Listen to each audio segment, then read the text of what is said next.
Matapos ng matagal ng pananahimik, kumarap sa publiko si dating Bucor Chief General Bantag upang ibunyag ang kaniyang panig sa mga kontrobersyang kinasasangkulan niya. Sa isang matabang na payag, inihayag ni Bantag ang umano'y balawakang katiwalian sa loob ng gobyerno, kabilang ang di umano'y iligal na utos mula sa matataas na opisyal.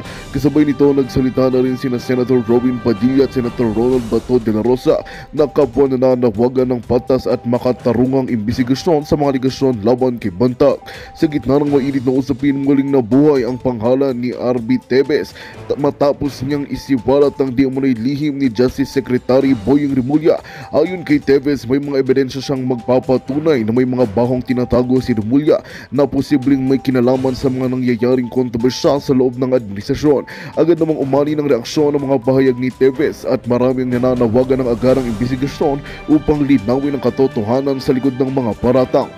Habang lumalalim ang kontrobersya, inaabangan na ng taong bayan kung ano ang magiging susunod na hakbang ng mga kinauukulan at patuloy ang panawagan para sa hustisya at transparency, lalo na't may mga maraming pangalan ang natadawit sa usapin. Sa ngayon, hinihintay pa ang opisyal na sagot ni Rimulya sa mga negasyon ni Tevez habang nananatiling nag-aalab ang isyu sa pagitan ng mga naglalabagang kampo. At yan nga ang balitang ating pakakatutukan. Ngunit bago ang lahat, siguraduhin mag-subscribe at ihit ang notification bell para sa patuloy na pagtutok sa mga silip ng bagong balita sa tunay na boses ng masa.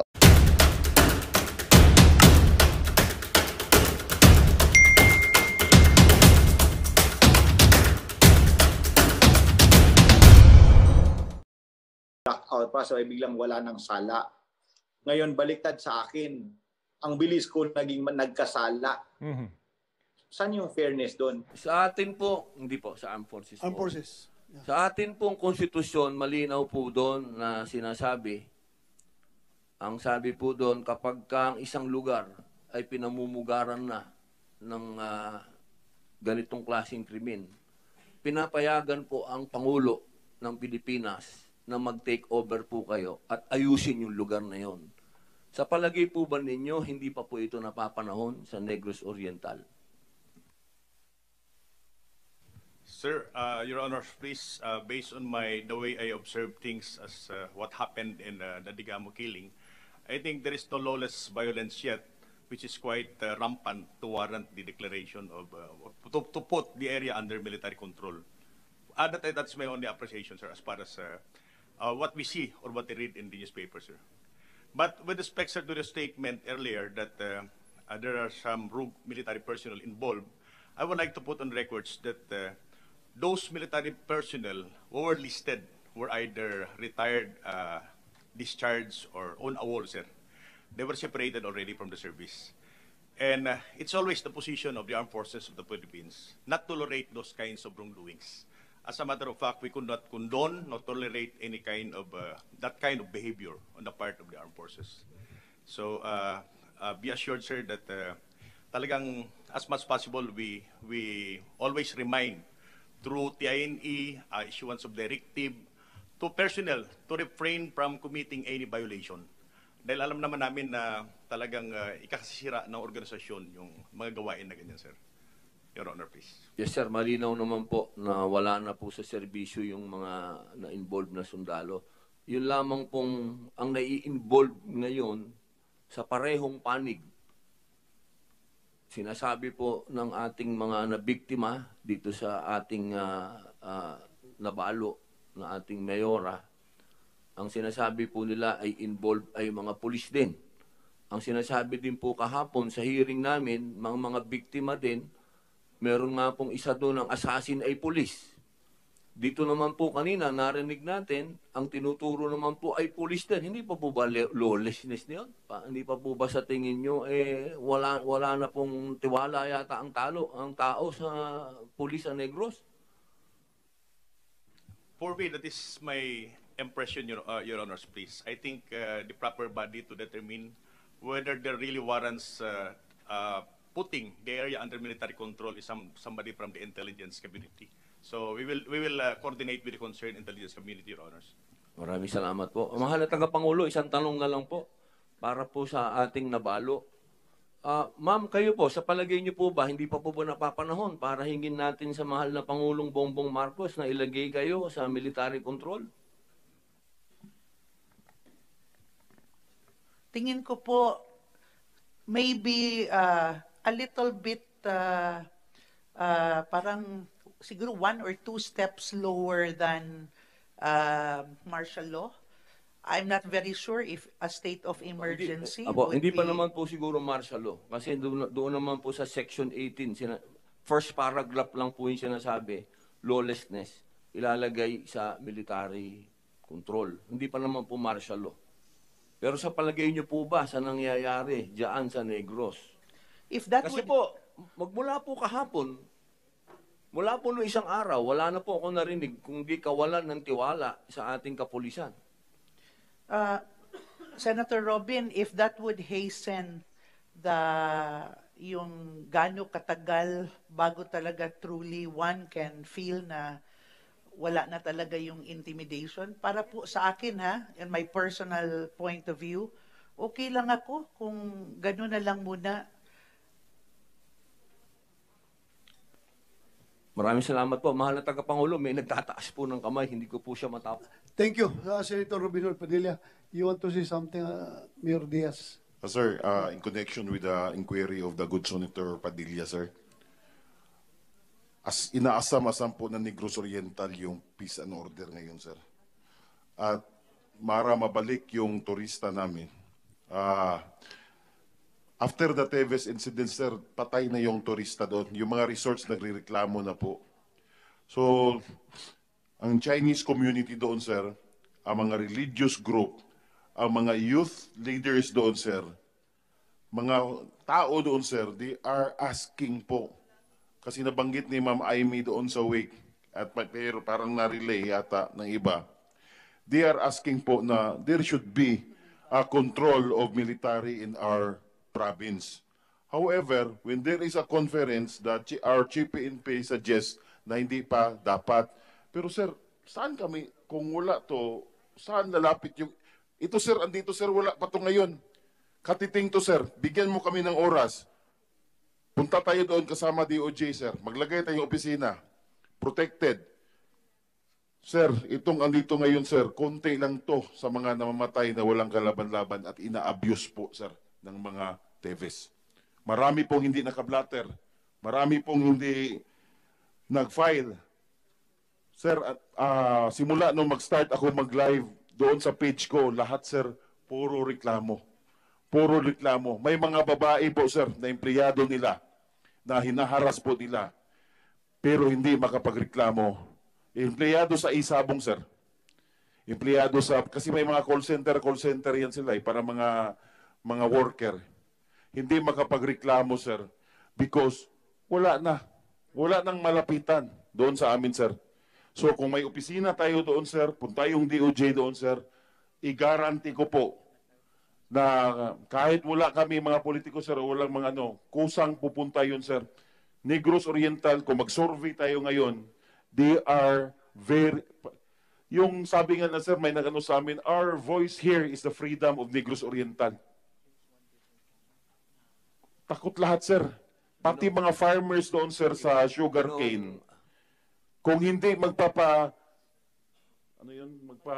magpamil sa factory nila, sir, tinatakot lahat ng drivers.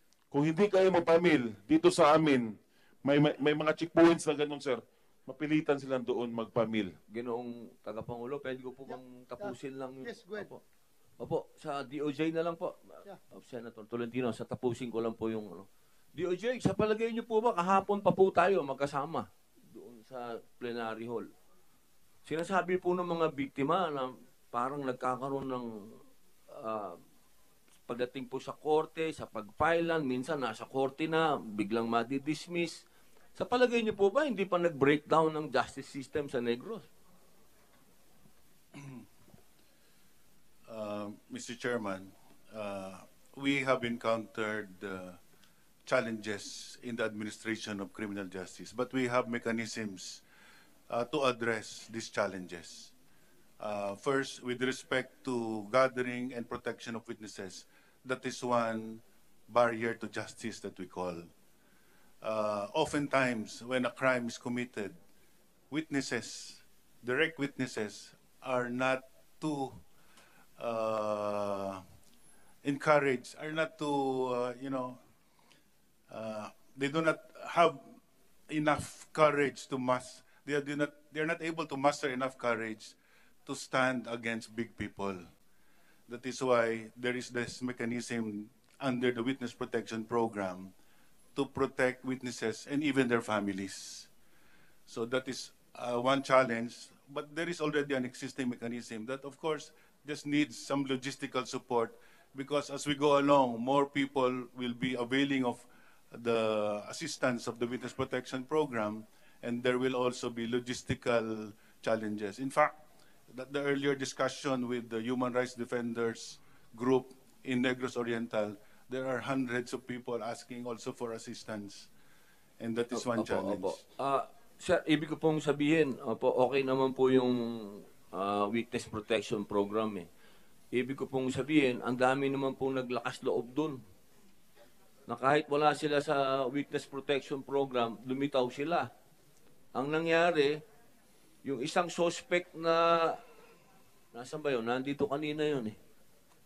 Yung assassin niya, pulis, naglaban sila ng pulis, nasaksak yung pulis, nabaril yung pulis, na-ospital yung pulis, pagdating sa kaso, ibang tao na po yung humirap.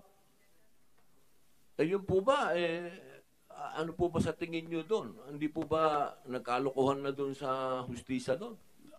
Again, Your Honor, we respond to that by saying that we are increasing our capabilities under the law enforcement agents to solve crime. We are engaging more people and using technology and even increasing our knowledge in forensics to solve crime. That is the approach of the Department of Justice, and we are engaging people, even experts, foreign experts, to increase the capabilities of our law enforcement agents. Naintindihan ko po, sir, ako po'y naniniwala po sa inyo. Kaso lang po, ang sitwasyon po kasi sa Negros, parang ang dating urgent. Sir, sa inyo pong palagay po ba, sa sinasabi po ng ating mga resource persons, magkabilang panig po hindi ko po sinasabing dito lang po. Sila din po kanina dito, narinig naman po ninyo, sinasabi din nila. Sa palagay po ninyo, hindi pa breakdown ng justice natin doon. Hindi pa po kailangan kailangan ng pumasok dito ang presidente ng Pilipinas. I think I would be in agreement with your perception, Your Honor. And in fact, the DOJ is mulling many options to address this, including the designation, as I said, of Congressman Arnie Teves as a terrorist. And this has to be done, this designation, based on intelligence reports and conformed with the NICA, the National Intelligence Coordinating Agency. With the designation of NICA, that the congressman and his group could possibly fall under a terrorist group, then many other measures could be taken to address the situation. Opo, naintindihan ko po kayo, sir. Kaya lang, alam niyo po, nararamdaman ko, parang bulkan itong nag-aantay sumabog dito sa lugar na ito, sir. Palagay ko, sa sarili ko pong maliit na opinion, parang kailangan na po talaga kayo dito sa military. Kailangan po kayo dito. Maraming salamat po, Ginoong Tagapangulo. Thank you, Senator Robin Hood Padilla. Ako, Senator Tolentino. Narinig ko po kay Senator Padilla yung sense of urgency. Siguro po, Mr. Chairman, sa susunod na hearing, perhaps we can recall the attendance of the chairman of the Commission on Elections, because there is a forthcoming barangay elections, last Monday of October this year. Filing of certificate of candidacy would be August 28 to September 2. Naiisip-isip ko na po ngayon kung sasang-ayunan ninyo ako. But this, of course, this has to be with the concurrence of our other colleagues in the Commission on Elections. Kung i-postpone po natin yung eleksyon ng barangay sa Negros Oriental, para sa ganun po, pakatapos ng pangkalahatang eleksyon ng barangay, makafocus po yung ating sandatahang lakas. Meron dito, Colonel Tolentino ulit, pinsan, ng Army. Puro kamag-anak ko lahat ng, ako ata ang general lang dito ng Tolentino. May Colonel Tolentino Army, may Colonel Tolentino ng Police ko. So kung i-postpone po yun, palagay ko po magkakaroon ng mas malakas na momentum yung ating peacekeeping forces pagkatapos ng ibang trabaho na ma-maintain yung law and order sa Negros Oriental na baka magdulot ng, wag naman mangyari, ng karagdagang karahasan kung matutuloy ang barangay elections. Kasi barangay po yan, mas mainit po yan, Mr. Chairman. So yun po yung lumalaro sa isip ko ngayon, imbitahan natin yung COMELEC Chairman next hearing para makita po yung kanyang opinion. But I understand Mrs. Digamo is raising her hand. And the police, yes, the PNP can likewise respond. Napakaganda po ng suggestion, Mr. Chair, ni Senator Tolentino, na kahit after everyone will have their makapag-vote, at least matutukan talaga yung Negros Oriental po. Thank you for that suggestion, Senator Tolentino. PNP, sir? Raising your hand? Wala. Okay. Nagtaas kayo ng kamay, sir? Wala. So, imbitahan po natin. I so move, Mr. Chairman, that we Yes, invite the Chairman of the Commission on Elections for our next, if there is going to be a next hearing. There is a motion that the COMELEC Chairman be invited in the next hearing. Any objection? Wala pong objection. Ako, sinusundan ko po ang hakbang na ito ni Senator Tolentino. Hearing none, and with the second of Senator Padilla, the motion is approved. Comsec, invite COMELEC Chairman next hearing. Yes, sir. Will do, sir. Okay, thank you. Before I will start the remaining resource persons, balik ko lang pahabain ko lang konti yung sinabi ni Senator Padilla na kung kailangan bang mag-martial law na dyan sa Negros Oriental. Alam nyo, sa nakikita ko, hindi kailangan ng military takeover. Lalagyan lang yan ng commander, provincial director na mamarsialuhin niya lahat ng pulis sa Negros. Tapos ang problema. Sa nakikita ko, lagyan nyo yan, PNP, take note. Lagyan nyo yan pinakamatino na pulis, na pinaka-stricto na pulis. Tingnan natin yung mga pulis sa baba kung hindi yan na mag-ayos-ayos. Kasi mag-start yung problema sa pulis. Totoo yun. Kasi kung ang pulis mismo ay nagpapatakot, nagpapa-influence, sigurado yung prosecution, matatakot na rin yan. Sabihin nila, ang pulis nga may mga armas. Natatakot sa politiko na yan. Kami pa kaya ang piskal na wala kaming armas. Pag natatakot na yung piskal, the more yung judge. Kasi yung mga judges dyan, mga taga-dyan lang yan. Madaling matakot yan. So, lagyan mo yan ng provincial director na magmarsyalo dyan sa lahat ng kapulisan sa Negros Oriental. Di ba? Magtino yung mga tao dyan. So, with that, would like to hear from Mr. Jimmy Ragay. Lahat ba ng hindi pa nakapagsalita? Andito na? Lahat? Kaya nga, ang tanong ko, nandito na ba lahat? Nakaupo na. So hopefully, kung makapagsalita ito lahat, makapag-break tayo bukas. Matapos tayo, kung matapos ito lahat ngayon. So please, Comsec, administer the oath. May we request po yung bagong guest na tumayo.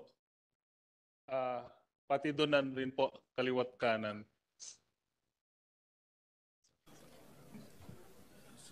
Senator, can we be excused or are we still part? Can we be excused? Yes,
Magandang balita ang hatid namin sa inyo ngayong araw. Sa pagtatapos ng aming balitaan, nagbigay kami ng mga mahalagang impormasyon. Maraming salamat sa pagtutok at pagsuporta sa aming programa.